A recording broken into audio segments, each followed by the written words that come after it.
Hello मेरे प्यारे दोस्तों, कैसे हैं आप सब। आशा करता हूँ कि आप लोग बहुत ही ज़्यादा अच्छे होंगे और नाराज़ भी। नाराज़ होना बनता भी है आप लोगों का।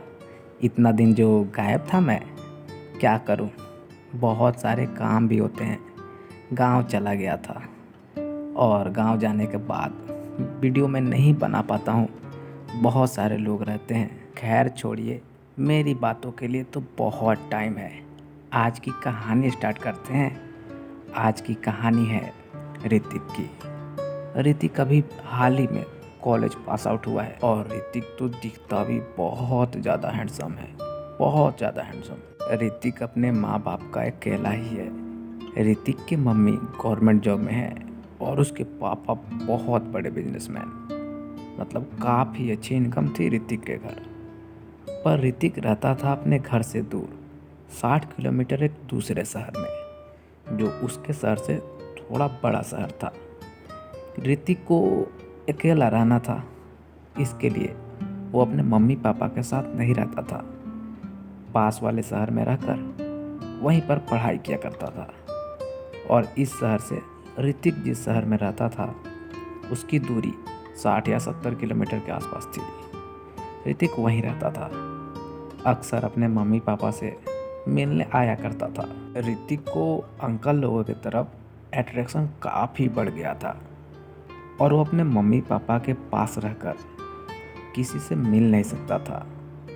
इसीलिए ऋतिक सोचा कि अकेले रहना ही ठीक रहेगा, तो इसीलिए दूसरे शहर चला गया। और ऋतिक का जो पहला दोस्त बने थे, ऋतिक के पापा के जो ड्राइवर अंकल थे, वो भी बहुत अच्छे थे। उन्हीं से ऋतिक की दोस्ती की शुरुआत हुई थी और उन्हीं के वजह से ऋतिक को ये सब पता भी चला था। खैर ऋतिक बताता है कि ऋतिक को भी बहुत ज़्यादा इच्छा थी उनसे दोस्ती करने का, क्योंकि शुरुआत भी ऋतिक ने ही किया था। तो ड्राइवर अंकल और ऋतिक की दोस्ती बहुत दिनों तक चली थी।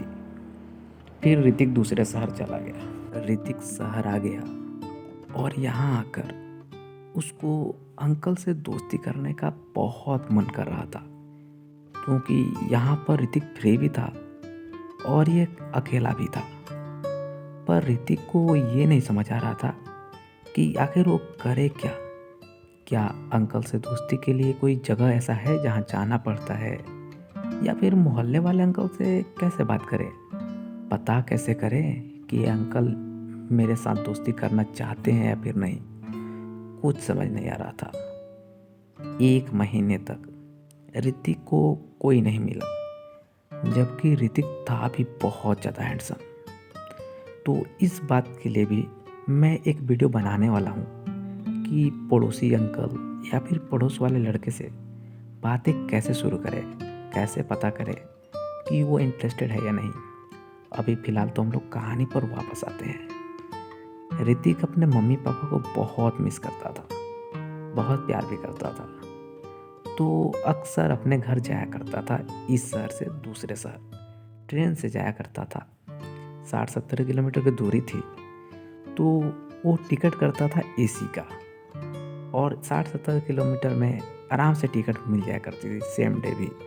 तो ऋतिक अक्सर अपने घर जाया करता था और कोइंसिडेंस ऐसा था कि ऋतिक जिस ट्रेन से जाता था उसी ट्रेन में एक टीटी अंकल की ड्यूटी थी, और जो टीटी थे उनकी उम्र वही 50 से 55 साल के बीच थी।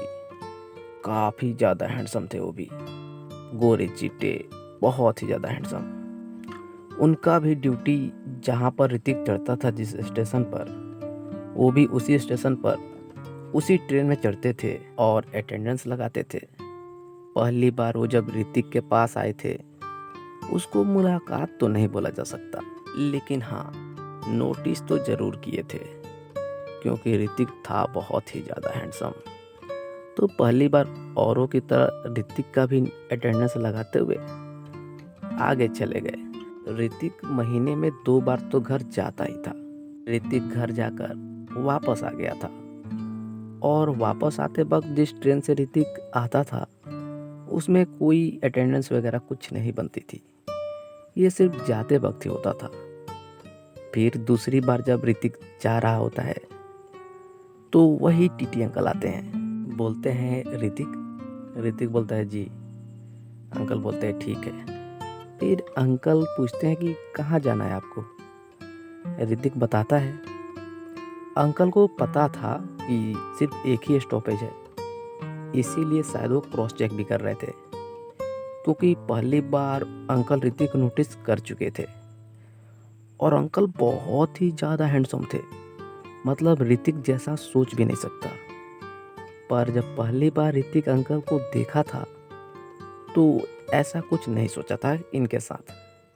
लेकिन इस बार अंकल ऋतिक को देखकर मुस्कुरा रहे थे। तब ऋतिक के अंदर से लगने लगा कि काश ये अंकल एक बार मुझे मिल जाते, काश इनसे दोस्ती हो जाती। ऋतिक अंदर ही अंदर अब अंकल के बारे में सोचने लगा। पर अंकल पूछकर और फिर थोड़ा सा मुस्कुराते हुए आगे चले गए। जब वो आगे चले गए तब ऋतिक को अंदर से लगा कि काश किसी बहाने मैं अंकल से बात कुछ कर लेता। ऋतिक ने सोचा कि अंकल अभी आगे ही तो होंगे, कहीं अटेंडेंस लगा रहे होंगे, जा रहा हूँ उनके पास और किसी बहाने से उनसे बात करता हूँ। ऋतिक अब सोचता है कि क्या बात करूँगा, जाकर क्या बोलूँगा। ऋतिक बहाने ढूंढने लगता है। बहुत देर सोचने के बाद उसको बहाना मिल ही जाता है कि क्या बात करना है। वो आगे बढ़ता है, आगे जाता है, थोड़ा दूर आगे बढ़ता है तो टीटी अंकल किसी और का अटेंडेंस बना रहे होते थे। ऋतिक जाता है और जैसे ही उनके पास जाता है इसकी पूरी की पूरी बोलती बंद। इसके अंदर से शब्द ही नहीं निकल रहे। यहाँ तक कि ये तो इतना ही नहीं बोल पाता सर, ये तक नहीं बोल पाया। वहीं से ऊपर नीचे दाएं बाएं देखते हुए जैसे कि कुछ ढूंढ रहा हो वापस आ गया। टीटी अंकल इसको देख लिए थे पर वो भी कुछ नहीं बोले। ऋतिक वापस आ गया अपने सीट पर। सोच विचार करते करते कुछ नहीं हो पाया। फिर इसका स्टेशन आ गया, उतर गया। अब जब अगली बार जब ऋतिक को जाना था घर तो इस बार पूरे तैयारी के साथ आया था, पूरा सोच विचार करके कि क्या बोलना है। अच्छे से तैयार होकर भी जा रहा था पर किस्मत इसका ठीक नहीं था। ऋतिक पूरे रास्ते अंकल का इंतजार करते रहा पर अंकल आए ही नहीं। अंकल को तो छोड़िए, कोई टीटी नहीं आया। ऋतिक नाखुश हुए उतरकर अपने घर चला गया। और अब वो भूल भी गया था। उसको लगा था कि नहीं नहीं, ऐसा कुछ नहीं है, ऐसे हर किसी पर सोचना ठीक नहीं है, अंकल उस टाइप के नहीं है। भूल जाता है ऋतिक। और वैसे ही नॉर्मल उसको महीने में 2 बार गांव तो जाना ही होता है। फिर ऋतिक को गांव जाना होता है। ऋतिक जाता है, अपने सीट पर बैठा होता है और कुछ सोच रहा होता है। साइड लोअर सीट था उसका, तो ऐसे ही बैठा था। उसको थोड़ा सा भी आइडिया नहीं था कि टीटी अंकल आने वाले हैं। तभी टीटी अंकल आकर उसी के सीट पर जो आगे जगह बचा था वहीं पर बैठ जाते हैं और बोलते हैं कि ऋतिक।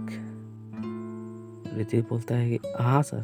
अंकल अटेंडेंस लगाने के बाद भी वहीं पर बैठे थे और ऋतिक से पूछते हैं कि और ऋतिक कहाँ रहते हैं आप। ऋतिक बोला कि मैं यहाँ रहता हूँ। फिर पूछने लगे कि क्या पढ़ते हैं आप। ऋतिक बताया, सब कुछ बताया।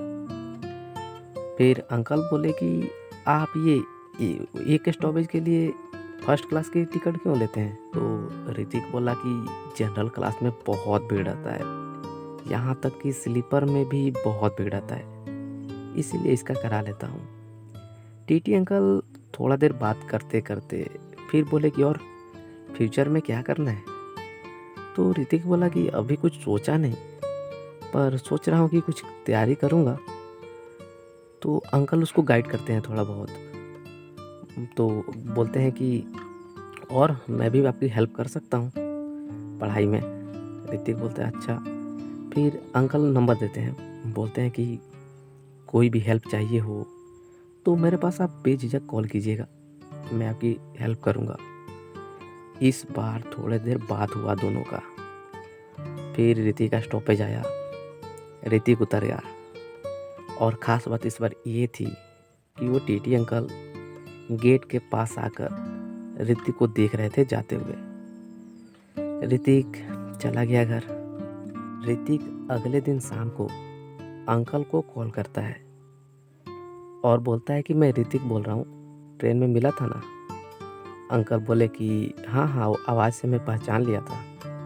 ऋतिक बोला कि मैं मम्मी से बोला था आपके बारे में, बताया था कि अंकल मिले थे, बोले थे कि गाइड करेंगे मुझको। तो मेरी मम्मी बोली कि टीटी का ही तैयारी करने के लिए, तो कैसे होता है ये सब तैयारी। तो अंकल बोले कि अरे ये तो बहुत अच्छी बात है, मैं मदद करूँगा आपके। तो अंकल बताने लगे। अंकल बोले कि ऋतिक आप इस शहर में रहते हैं ना। तो ऋतिक बोला हाँ अंकल, मैं बताया तो था। तो अंकल बोले कि मैं भी वहीं रह रहा हूँ आजकल। ऋतिक बोले अच्छा फिर तो ठीक है। अंकल बोले कि अभी कहाँ है आप। ऋतिक बोला अभी तो मैं घर पर हूँ, 2 दिन बाद जाऊँगा। अंकल बोले ठीक है, जब आप आइएगा तो कॉल कीजिएगा मेरे पास। ऋतिक गया तो कॉल किया। अंकल बोले कि ऋतिक आप आइए स्टेशन तरफ, मिलकर बातें करते हैं। ऋतिक गया। अंकल ले जाकर ऋतिक को कॉफ़ी पिलाए और फिर ले जाकर वो दिखाने लगे कि वो कहाँ रहते हैं। ऐसा वैसा स्टेशन के अंदर ले जाकर दिखा रहे थे। फिर एक कैबिन में ले जाते हैं जहाँ पर एक टेबल था, चेयर था, पर अभी कोई था नहीं। दोनों एक दूसरे से बातें करते करते और करीब थोड़ा आते गए। करीब आते आते मतलब एक छोटा सा किस हुआ, इतना छोटा सा जैसे कोई पास आकर फिर वापस चला जाता है, बहुत ही छोटा सा। फिर दोनों बाहर आ गए और थोड़ा बातें करते हुए फिर ऋतिक अपने रूम पर चला गया। धीरे धीरे दोनों की दोस्ती गहरी होती गई। दोनों बाहर मिलने लगे। जब दोस्ती काफ़ी गहरी हो गई तब टीटी अंकल ऋतिक के रूम पर गए। और जब दो लोग बहुत अच्छे दोस्त बन जाते हैं, बहुत ज़्यादा करीब आ जाते हैं, तब ये नहीं रहता है कि कौन क्या करेगा। जिसको जो करना होता है वो करता है। दोनों ने खूब मस्ती किया, खूब, और दोनों अक्सर मिलते रहते हैं। तो दोस्तों कहानी यहीं पर समाप्त होती है। मिलते हैं बहुत ही जल्द एक और नई कहानी के साथ। और हाँ, ये इतना ज़्यादा मैं गायब रहा दिन, तो मैं माफ़ी चाहूँगा। थोड़ा मजबूरी थी, आप लोग भी समझ जाइए। आपका अनिकेत मिलता है बहुत ही जल्द। बाकी आप सबको लव यू।